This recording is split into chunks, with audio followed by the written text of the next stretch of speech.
Hi guys, welcome to Rootstem Gaming. I'm Paul, aka Fran, and I'm going to be talking about some of what's kind of been announced by Games Workshop this weekend. I'm going to start off by talking about one of my favourite armies, Genestealer Cult. I was very excited when these guys got re-released in the 7th edition of the game. Now the Genestealer Cults are getting a very good update. It looks like they've got a lot of interesting models coming out, the bikes especially. The sort of buggy that they've announced as well seems to be coming out quite nicely. They're starting to look really good as well, to be honest. They've got a host of interesting characters. If you go over to the Warhammer community page, it shows you and explains to you a lot of what's happening with some of the new characters that are coming out, especially the ones we've seen so far on the Instagram pages, the ones with the sort of floating map. That's based on Games Workshop HQ. I did like that. It's a nice touch. And some new a new Magos figure coming out. I'm still wondering if that's going to be a special character, more than just a standard female Magos, which would be pretty cool if it is, if they do actually have some special characters in there. They've also released a little bit of their rules, which is pretty cracking. If you actually look at some of what they've put on the community page, they've explained how the Genestealer Cults are going to deploy. So you're going to have markers rather than deployments of units. And I think at the end of the first person's... so if you go first, you put all your units down to your markers. If your opponent goes first, you put your units down at the end of their movement phase, including your Luminous battle tanks and other units that they can have. I'm guessing might not apply to your allies. I'm not sure. So of course we'll need to wait for the codex to come out. That's up for pre-order this weekend. So effectively not this Saturday coming from when this is recorded, but this is recorded on the 29th, but the Saturday after, we'll then be able to get some pretty good goodies on the Genestealer Cult front. Speaking of Genestealer Cults, Kill Team does have a new update. Starn's Disciples, Genestealer Cults in Kill Team. They have one of the exclusive figures in there, which is going to be the Gunslinger, by the looks of it.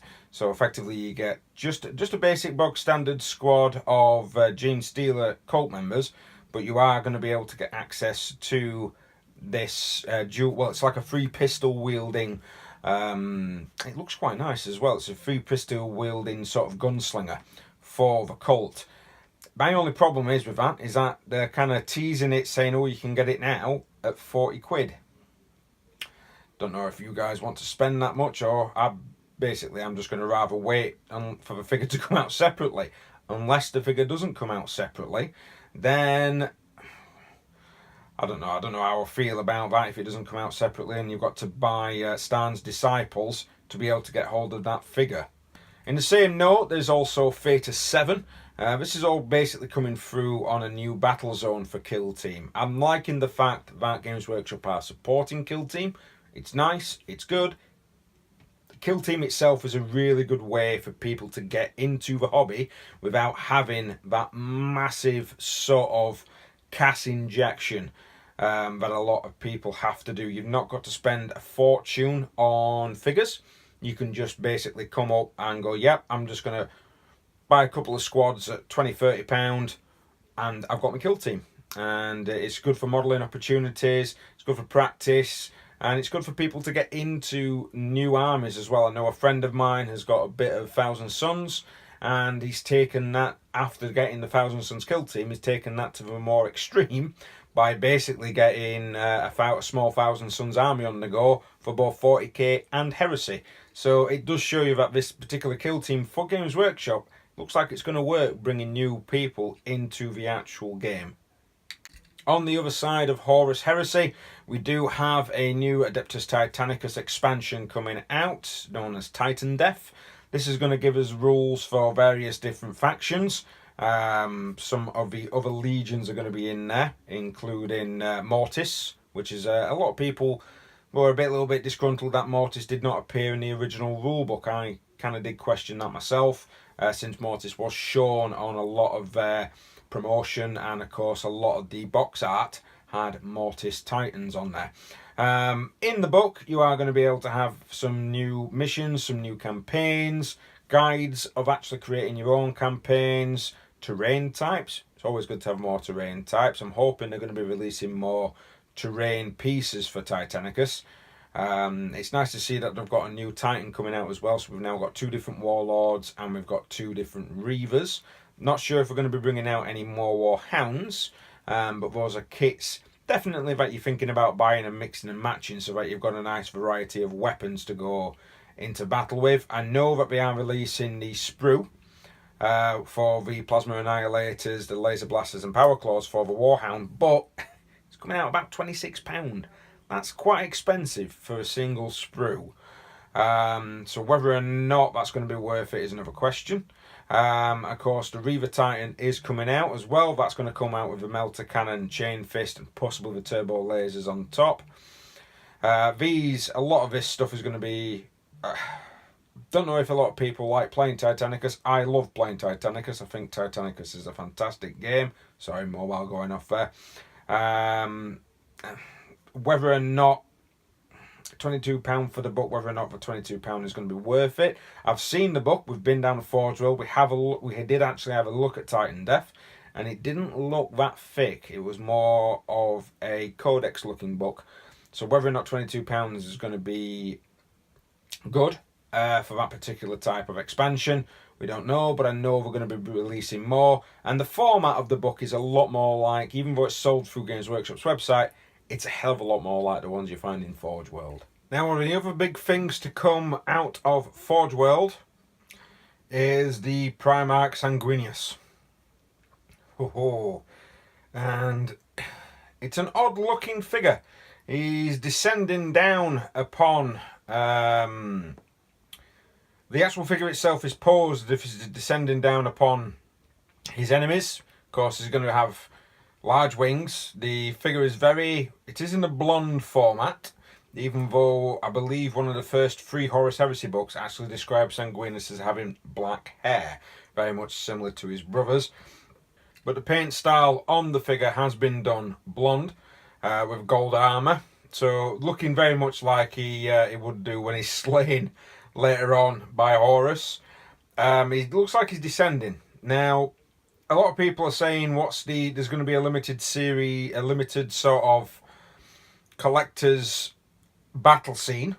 A lot of people are speculating on who is supposed to be fighting against. You know, you had Manus and Fulgrim. You had the figures, which is really good figures, of Lehman Russ and Magnus the Red. The Magnus the Red figure is a fantastic Forge World model. But what a lot of people are saying is that it could be versing a demon. So it could be coming down upon a demon to be able to attack. Now, my only issue with that is, if that's a single model, that looks fine.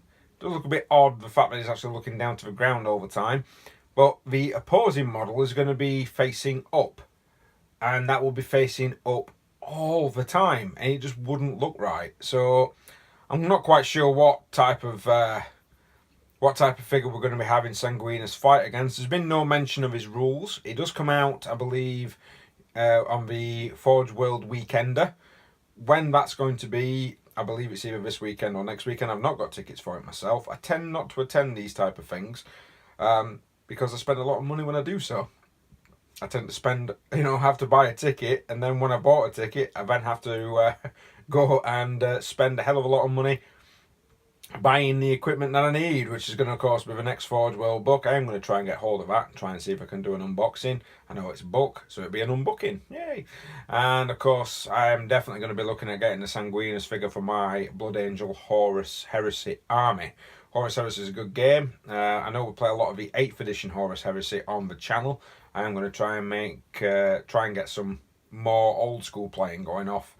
So we're going to be having more of the original sort of 7th edition Horus Heresy played, especially when Sanguinius comes out, because I'd love to have Sanguinius versus Horus on the battlefield. That would be a nice sight to see. Last but not least, I'm going to talk about the Sector Imperialis Manufactorum, which has recently been released as well. That might be a little bit late to speak on it now. But a lot of the kits that have been releasing terrain-wise have been really good-looking kits. They've been quite large kits. I've currently been making for commissions the kits that you get in the original Kill Team box set. They are huge. They are massive sort of kits, allowing you a lot of terrain features. Now, the Imperialis Manufactorum it just looks like a corner piece. It doesn't look, they are big pieces, but it doesn't look as magnificent as the rest of them. Making me wonder whether or not this is mainly an add-on piece. So it's a piece that you get to add on to other kits that you've already purchased. So it does look more like a kit that would be an add-on kit to other kits that you've already purchased. So expanding, so basically purchasing this and another building to make a larger bit with maybe some Sector Imperialis pieces in there, or buying several of these kits to be able to make yourself a small Manufactorum floor, or maybe even a tall tower regarding Manufactorum. I don't know if it's worth £37.50. I'll be completely honest. The plastic is nice, but it's nearly £40. And when you think that the Kill Team original box set is nearly £50, and you get a lot more stuff in that, you get 2 squads, you get all the terrain, I personally don't think that the Sector Imperialis Manufactorum is worth the price that they're actually putting on it. Feels a bit old school Games Workshop-y rather than the new ones. So that's it for this week. That's all I want to really talk about this week. Anything actually gets released in the meantime, I may put a little sub video up just talking about what Games Workshop is releasing. If anybody wants to know anything about other box games, so if you want to know anything about the Warhammer world or the Middle-earth that they're just recently re-releasing, I know a lot of people at my local club are getting into that. And if you want to know about any Infinity stuff, I am actually going to be having some painting videos coming in the next few weeks, maybe even the next 4 weeks, regarding painting some of the orange and teal Infinity figures. And don't forget, this Thursday a battle report will be coming out.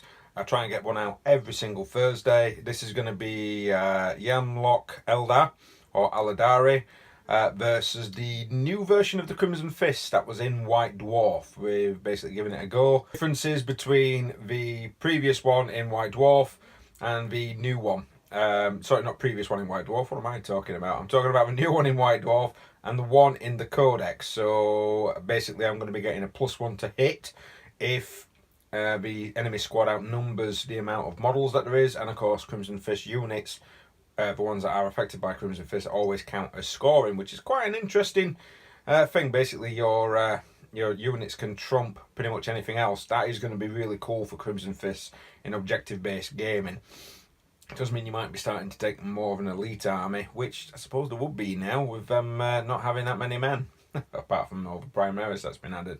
And this weekend I'm possibly going to be having a video up for painting large bases for bigger models. That's going to be released either Saturday or Sunday. And on the channel, on my website, rootstem.co.uk, I've got 2 exclusives going up there. That's for the website subscribers only. It is a paid for £3 a month, or roughly $4. But the exclusive battle report going up there is going to be Demons, Slaanesh Demons versus My Beltan Eldar. That should be coming up in the next couple of days. And there's going to be a video up there as well, which is going to be painting a Necron Tomb Sentinel from start to finish, including its base and any messes up I do during the video.